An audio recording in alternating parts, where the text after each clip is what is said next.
अस्सलाम वालेकुम जी। आज फ्री फॉरेक्स ट्रेडिंग सीरीज का 6 सेशन है और आज हम डिस्कस करेंगे कि टाइम फ्रेम्स की अफादियत क्या है और उनको हम प्रोफेशनल ट्रेडिंग के अंदर कैसे हम इस्तेमाल करते हैं। पिछले 10 साल से मैं उनको कैसे इस्तेमाल करता आया हूं और कैसे मैं उनको आगे इस्तेमाल करूंगा और कर रहा हूं। ठीक है जी।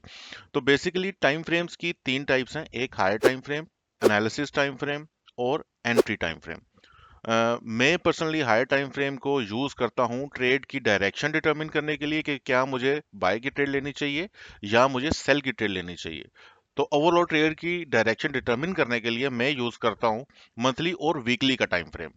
उसके बाद एनालिसिस का टाइम फ्रेम जो है उसको उसमें मैं इस्तेमाल करता हूं डेली टाइम फ्रेम, जिसको मैं यूज करता हूं एज अ स्टॉप लॉस। ठीक है जी। एंट्री के लिए मैं यूज करता हूँ 4 आवर का टाइम फ्रेम, और जो मेरा टेक प्रॉफिट होता है वो 4 आवर के टाइम फ्रेम के लिहाज से होता है, और जो मेरा स्टॉप लॉस होता है वो डेली टाइम फ्रेम के लिहाज से होता है, ताकि ट्रेड को फुल कुशन मिल सके। अब चलते हैं जी सीधा ट्रेडिंग व्यू की तरफ, और ये जो मैंने आपको थ्योरेटिकली बातें बताई हैं ये मैं आपको प्रैक्टिकली करके बताता हूँ।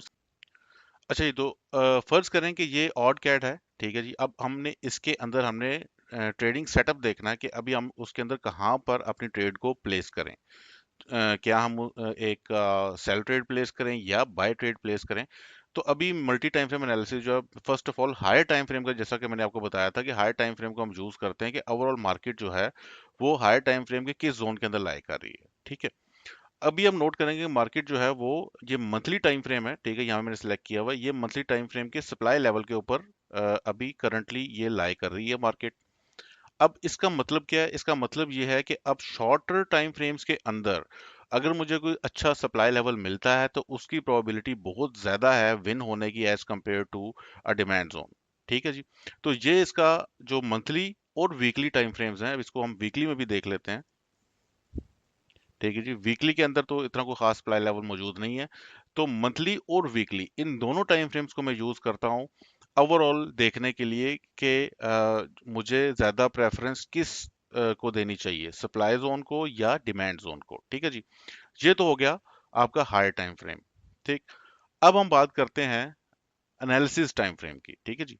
तो उसके लिए हम यूज करते हैं जी डेली टाइम फ्रेम को। ये आ गया जी आपका डेली टाइम फ्रेम। ठीक है जी। तो अब यहाँ पर आप नोट करोगे कि अभी यहाँ पर एक डिमांड जोन जो है वो क्रिएट हो रहा है। अभी ये तो मार्केट जो है वो बंद हुई हुई है, आज सैटरडे है, बट यहाँ पर एक डिमांड जोन जो है वो क्रिएट हो रहा है। ठीक है जी। ये रहा। तो हमने चूंकि हाई टाइम फ्रेम के अंदर ये बात नोटिस की थी कि अगर हमें एक अच्छा सप्लाई लेवल मिलता है तो हमें उसके अंदर ट्रेड लेनी चाहिए। तो अभी हम डेली टाइम फ्रेम के अंदर देखते हैं कि नियरेस्ट सप्लाई लेवल जो है वो किधर है। ठीक है जी। ये पूरा मंथली का टाइम फ्रेम का जो सप्लाई लेवल है ये वो ड्रॉ हुआ हुआ है, और इसके अंदर आपको डिफरेंट सप्लाई लेवल्स नजर आ रहे हैं। सबसे बेहतरीन सप्लाई लेवल मुझे ये वाला नजर आ रहा है। अगर आपने पुरानी वीडियो देखी है तो आपको पता चल जाएगा कि हम सप्लाई लेवल के अंदर क्या क्या चीजें देखते हैं, क्या क्या पैरामीटर्स हम देख रहे होते हैं एक अच्छे सप्लाई लेवल के लिए। ठीक है जी। तो यहाँ पर हमने इसको ड्रॉ कर दिया सप्लाई लेवल को, क्योंकि अभी हमने यहाँ पर 4 आवर के अंदर हमने एंट्री लेनी है इसके अंदर। ठीक है जी। इसका कलर मैं रख देता हूँ ऑरेंज, और ये हमने इसको ड्रॉ कर लिया। ठीक है जी। अब हम चलते हैं एंट्री टाइम फ्रेम के अंदर, जो कि है 4 आवर का टाइम फ्रेम। 4 आवर के टाइम फ्रेम के अंदर हमने बेसिकली ऑर्डर प्लेस करना है, ताकि जब मार्केट वहां पर पहुंचे तो हमारा ऑर्डर फुलफिल हो जाए। ठीक है जी। तो अब चलते हैं 4 आवर के टाइम फ्रेम के अंदर। ठीक है जी। अभी हम 4 आवर टाइम फ्रेम के अंदर एंटर हो चुके हैं, और एक दो मैं आपको दिखा दूं। ये रहा आपका मंथली टाइम फ्रेम का सप्लाई लेवल, ये रहा आपका डेली टाइम फ्रेम का सप्लाई लेवल। ठीक है जी। अब हमने 4 आवर के टाइम फ्रेम के अंदर हमने देखना है कि हमें कहाँ कहाँ बेहतरीन सप्लाई लेवल नजर आ रहे हैं। ये डेली टाइम फ्रेम का सप्लाई लेवल है, ये ऑरेंज कलर में। ये मंथली टाइम फ्रेम का सप्लाई लेवल है, जो कि रेड कलर के अंदर है। यहाँ पर आप नोट करोगे कि ये सप्लाई लेवल और ये सप्लाई लेवल, ये दोनों ही काफी बेहतरीन है, और ये वाला सप्लाई लेवल भी काफी बेहतरीन नजर आ रहा है। ठीक है जी। तो इन तीनों पर हम ऑर्डर्स प्लेस कर सकते हैं, लेकिन ये वाला सप्लाई लेवल जो है ये nearest to the current market price है, तो यहाँ पर हम लोग अपना ऑर्डर जो है इधर प्लेस करेंगे। अब ये जोन कैसे ड्रॉ होगा, ये सारी की सारी चीजें मैंने पिछली वीडियोस के अंदर बताई हुई हैं।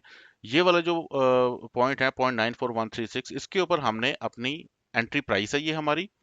ठीक है जी। यहाँ पर, और ये डेली टाइम फ्रेम का जो एंड है, जहां पे जोन खत्म हो रहा है डेली टाइम फ्रेम का, ये हमारा स्टॉप लॉस है।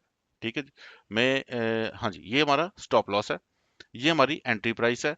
अब टेक प्रॉफिट जो है वो बेसिकली हम रखते हैं नियरेस्ट डिमांड जोन।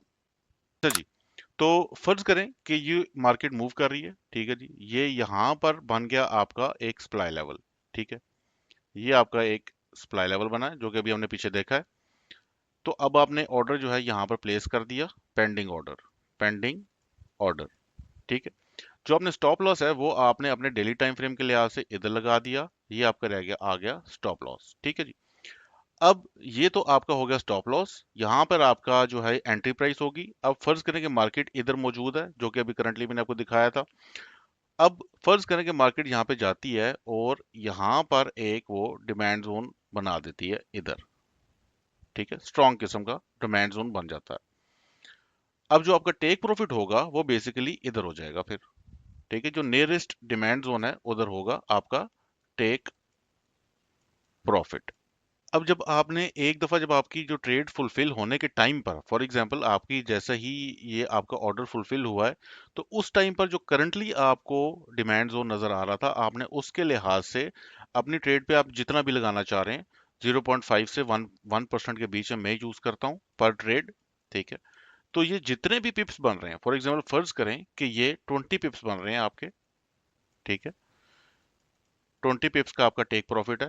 तो अब आपने 20 पिप्स के लिहाज से कि अगर 20 पिप्स आपका प्रॉफिट बुक हो तो आपके बैलेंस में से 1% लगे, ठीक है, उस लिहाज से आपने अपना जो लॉट साइज है वो कैलकुलेट करनी है और उसको फिर वेट करना है ट्रेड को कि वो टेक प्रॉफिट को हिट करे या फिर वो स्टॉप लॉस को हिट करे। तो ये पूरे का पूरा तरीकाकार है जिसके थ्रू हम लोग सेटअप्स को फाइंड करते हैं, एनालाइज करते हैं कि हमने बाय साइड के ऊपर जाना है या हमने सेल साइड के ऊपर जाना है।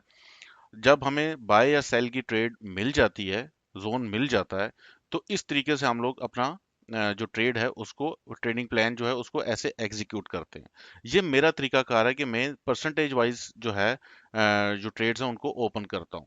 अपने बैलेंस का 1% या 0.5% लगाता हूँ, मुझे फर्क नहीं पड़ता कितने पिप्स हैं, अगर ये 20 पिप्स का टेक प्रॉफिट है या 100 पिप्स का टेक प्रॉफिट है, मैंने बुक 1% ही करना है, बेशक जितना भी या नंबर ऑफ पिप्स हों ये, ठीक है, क्योंकि मैंने लॉट साइज अपनी उसी लिहाज से कैलकुलेट करनी है कि अगर 20 पिप का प्रॉफिट बुक हो तो मेरा 1% बैलेंस का यूटिलाइज हो तो वो लॉट साइज जो है वो मैं यूटिलाइज करूंगा, ठीक है। वो लॉट साइज कैसे कैलकुलेट करनी है उसके ऊपर भी पूरी की पूरी वीडियो मौजूद है चैनल के ऊपर, वो आप लाजमी देखिएगा। तो आपको मिलता हूँ मैं इंशाल्लाह नेक्स्ट फ्री सेशन के अंदर, तब तक के लिए अल्लाह हाफिज।